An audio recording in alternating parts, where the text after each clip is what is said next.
That was above and beyond. That's the way I'm going to be with you, too. And it's a great honor. Thank you very much. It's a great honor to address America's heroes on this most solemn occasion. Words cannot express the depths of our gratitude, but I hope that our actions will show you how deeply we care and how strongly we feel about protecting those who protect us. America stands strong with our men and women in blue. Believe me, we stand strong together. I want to recognize Jim Pasco, Linda Henney, Chaplain Wiggins, and everyone at the Fraternal Order of Police for all that you do to protect the law enforcement of this country and all of our communities. Thank you very much. Thank you. Thank you very much. As long as I'm president, you will always find an open door to the White House. And you've already found it, believe me. Mr. Vice President, cabinet secretaries, and members of Congress, we are gathered here today at the U.S. Capitol to pay tribute to those brave law enforcement officers who gave their lives in the line of duty. On this police officers' Memorial Day, we thank God for having blessed so many of us with such incredible heroes, and we pledge our solidarity with their families and loved ones, and many of those great families and survivors are here with us today, and I'd love you to stand up. Families and survivors, what great, incredible people. And your loved ones are looking down on you right now, believe me, and they're very proud. Thank you.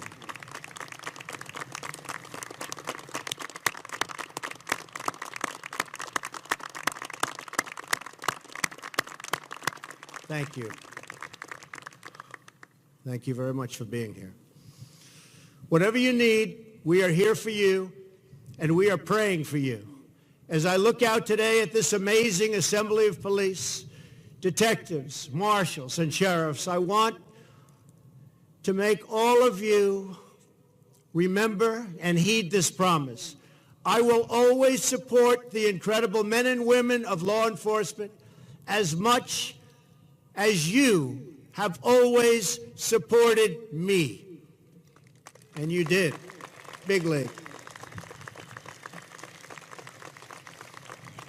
Your presence here reminds us all of what is at stake on this sacred day of remembrance. Each May during Police Week, new names of fallen police officers are added to the National Law Enforcement Memorial. This year, 394 brave souls joined the over 20,000 men and women who gave up their lives in the line of duty to protect us. The names of these heroes are not only carved into that wall, but carved into the hearts of the American people. And by the way, the American people love you more than you will ever know. I can tell you that.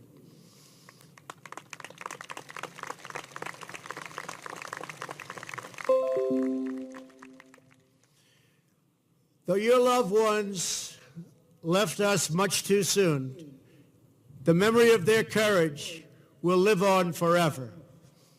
To see so many names together is to gain only a small glimpse of the debt America owes to those who protect our cities and police on our streets. We are privileged this morning to be joined by families of the fallen, to whom we owe that ultimate loyalty. So many people, even back here. Please know that you do not grieve alone. Though we cannot fathom the depths of your loss, nor fully appreciate the bond that forms in the precinct and between partners On the beat, your sadness is left and felt by all of us. Every drop of blood spilled from our heroes in blue is a wound inflicted upon the whole country. And every heartache known by your families in law enforcement is a sorrow shared by the entire family of the American nation. No one asked these selfless men and women to enlist in this righteous cause or to enroll as foot soldiers in the eternal struggle against crime and violence. They joined the cause because their hearts were big and full of amazing courage. They joined because they cared so deeply for the innocent and helpless and forgotten. They put on the uniform because they believed to the very core of their souls that it was their mission in life to serve and to protect. As the Bible tells us, there is no greater love than to lay down one's life for one's friends. The names and stories on that wall are each a testament to this pure and unselfish love. And that's what it is, pure and unselfish love. And it is our duty as a people and as a nation to prove worthy of their sacrifice. And that begins with showing our police the appreciation they have earned 1,000 times over.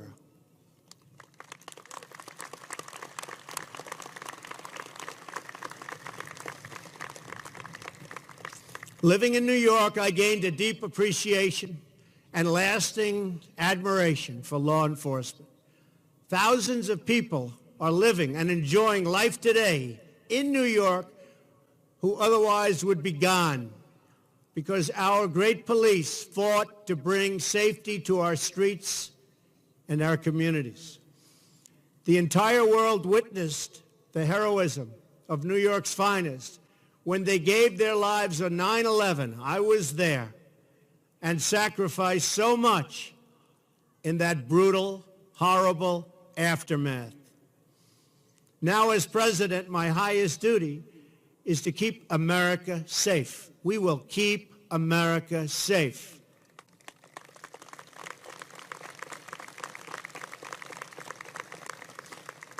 And included in safe means safe from crimes, safe from terrorism, and safe from all enemies, foreign and domestic. At the center of that duty is the requirement to ensure that our law enforcement personnel are given the tools and resources they need to do their jobs and to come home to their families safely.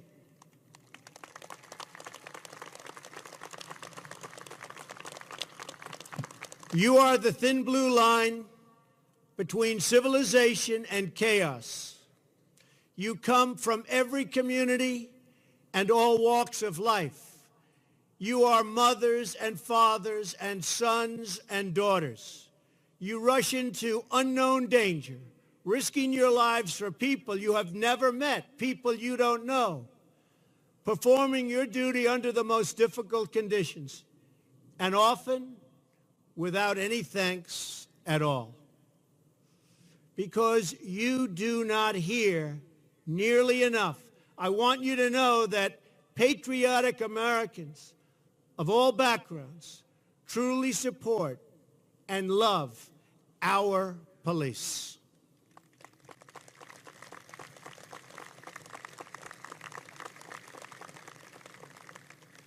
And a very sad thing is that many of today's politicians don't want to say that, don't want to talk about that, because it's not politically correct, or they think it might hurt them with the voters. I will say it, and I will talk about it proudly.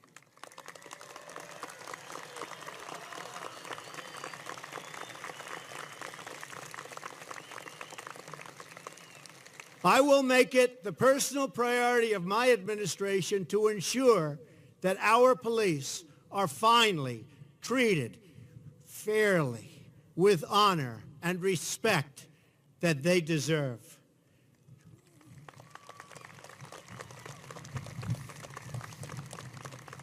To all Americans watching this event today, next time you see a cop on the beat, take a moment to say two wonderful words which they so readily deserve. Thank you. Thank you.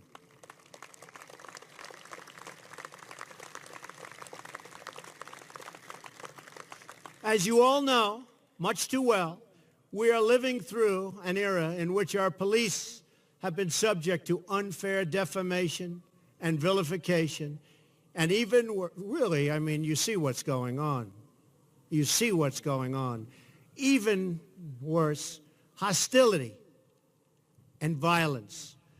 More officers were slain last year in ambushes than in any year in more than 2 decades, including, and that's so incredible to even have to be speaking about this, the beloved officers killed in Baton Rouge, Louisiana, in yet another murderous attack of law enforcement. And we have some of those incredible families and survivors with us. Thank you.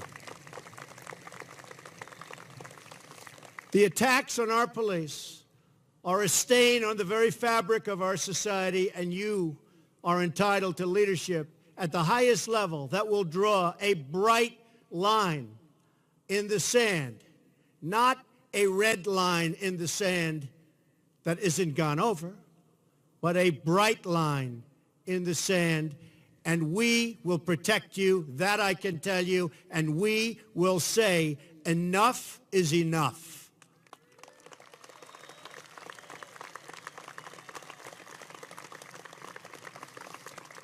The attacks on our police must end, and they must end right now.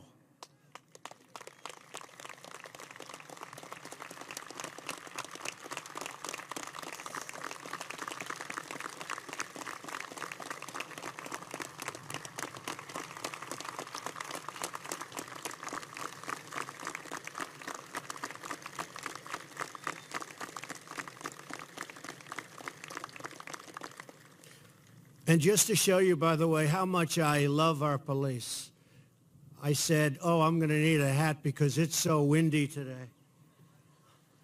I said, when I get out here, there's no way I'm going to put on this hat.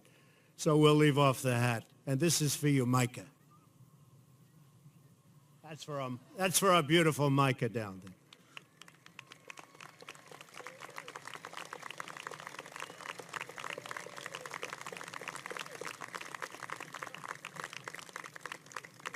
We must also end the reckless words of incitement that give rise to danger and give rise to violence. It is time to work with our cops, not against them, but to support them in making our streets safe, not to obstruct them, which we're doing. We obstruct them. It is time for all Americans from all parties and beliefs to join together in a simple goal: to ensure that every child in America has the right to grow up in safety, security, and peace. True social justice means a future where every child in every neighborhood can play outside without fear, can walk home safely from school, and can live out the beautiful dreams that fill their heart. Like you, Micah.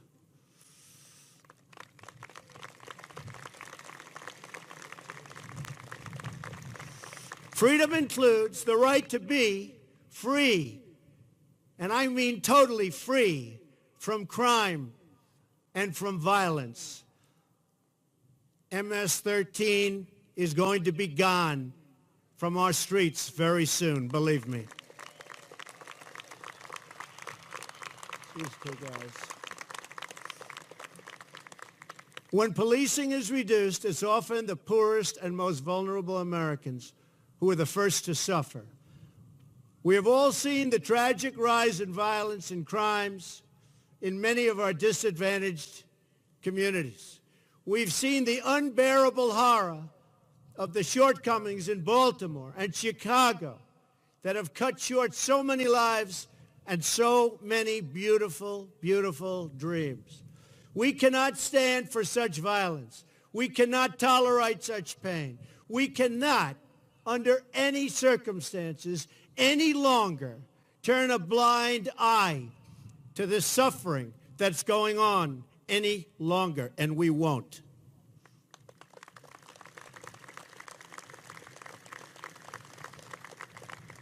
It's time for a grateful nation to join hands with our police and with our sheriffs to build the bridges of cooperation and trust and to make our streets safer for every man, woman, and child in America. And someday, many of the young children you are protecting will decide that they too want to be police officers, that they too want to be sheriffs. They want to be cops. They want to be cops.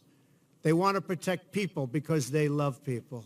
And that's what they're going to do, and they're going to do it well. They're going to be great at it. As we seek this better and brighter future, we do so in the memory of these brave but gentle souls who were stolen from this world when they had so much left to share and to give, not only to us, but to their incredible families. Among them were Patrolman Justin Martin and Sergeant Tony Berminio, who were murdered last November. Patrolman Martin was on the beat for less than a year and leaves a beautiful, loving mom and dad, Randy and Jane. And thank you, Randy and Jane. Thank you. Thank you. Thank you.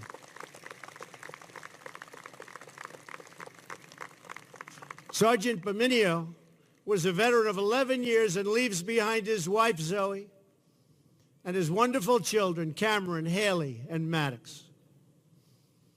Ashley Guindon of the Prince William County Police fell in the line of duty on her very first day on the beat.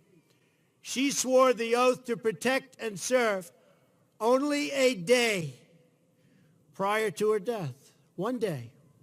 Officer Guindon was dedicated to serving our nation. She also served in the Marines, and today our thoughts are with her and her incredible mother, Sharon. Thank you, Sharon. Thank you. Thank you, Sharon. Thank you.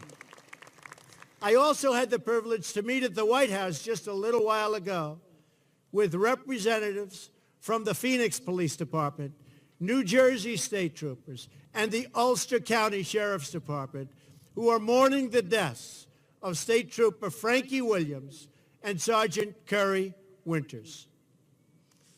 I had the chance to spend time with Officer Lasser's beautiful family, his wife, Kristen, and his 6-year-old son, Micah, who has my hat, and he's now with us. Micah, stand up. Kristen, please stand up. Great people.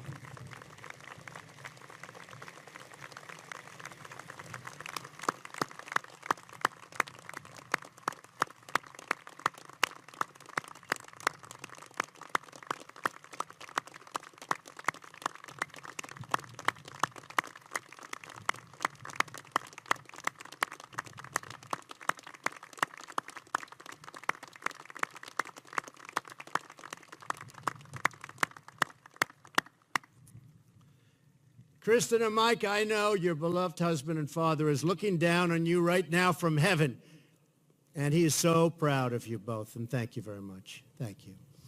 We also remember those incredible heroes who were so cruelly targeted for execution in Dallas, Texas, rushing into a hail of gunfire, never to return. Dallas Police Sergeant Michael Smith was a 27-year veteran of the Dallas Police. He was decorated a law enforcement officer at the highest level and even paid his own way to attend advanced training sessions. He leaves behind his cherished wife, Heidi, and his loving daughters, Victoria and Carolyn. Thank you. Thank you very much. Thank you.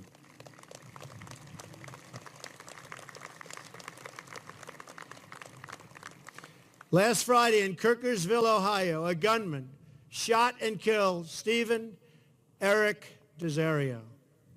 He was the chief of the Kirkersville Police Department. He died responding to a hostage situation at a local nursing home. Chief Desario leaves behind 6 children and his wife, who is expecting another child. Our hearts break for the chief's family. We love you all. We love you all.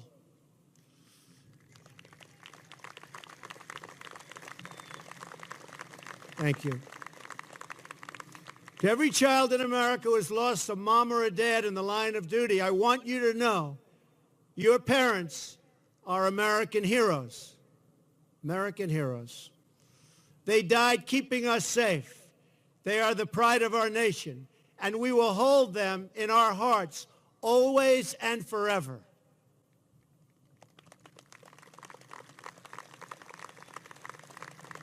Their sacrifice will never, ever be forgotten.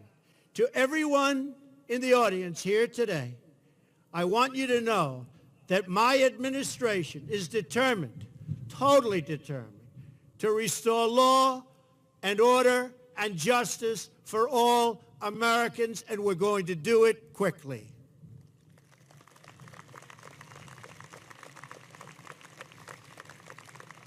And that is why I'm so proud to be here today with Attorney General Jeff Sessions and Homeland Security Director John Kelly, 2 men who are deeply committed to the rule of law, to the rank-and-file officers who enforce it, and to bringing the violent criminals, drug dealers, and gang members to justice, and I mean bring them to justice quickly.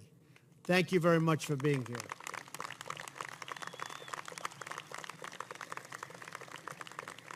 All of you at this ceremony, the men and women who police the streets or who send our loved ones to work with a really very, very sometimes worried or heavy heart. Every single day you do that. You've seen and you've heard things that no one else should ever have to see or hear. You bear this burden on our behalf. You have witnessed the evil of those who derive pleasure from inflicting pain on the innocent.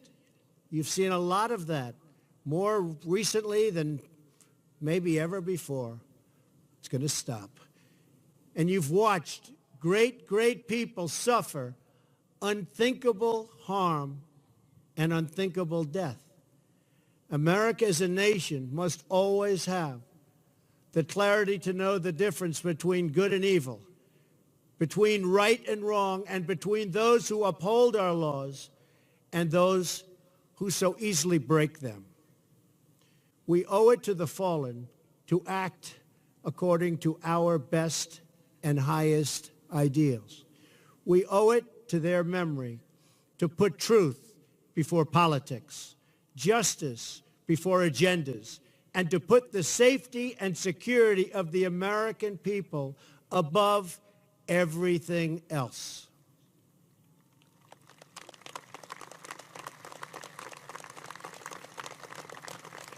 And we owe it to them to build a better future for all of America's wonderful children. May today be the beginning of a new era of respect and appreciation for law enforcement. May this ceremony bring new hope to those in search of healing, harmony, and peace. May Americans learn from the example of the heroes we have lost and always remember to trust each other, work with each other, and love each other. And finally, and so importantly, may God bless you, may God bless our police, and may God bless the United States of America.